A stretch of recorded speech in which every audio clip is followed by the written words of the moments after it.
lagi kitang pinapanood, nakikita. Jopay, pasensya ka na, wala rin kasi akong makausap at kasama.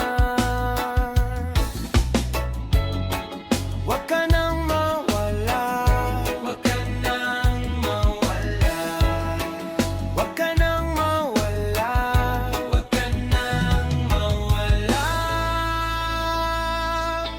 Ngayon,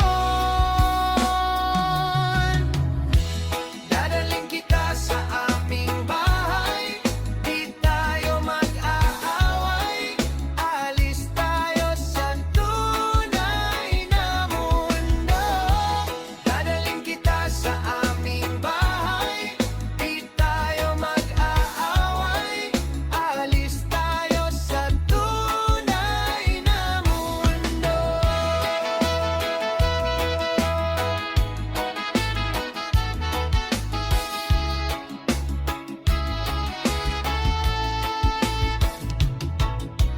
Jopay, kamusta na ba? Buti ka pa pala.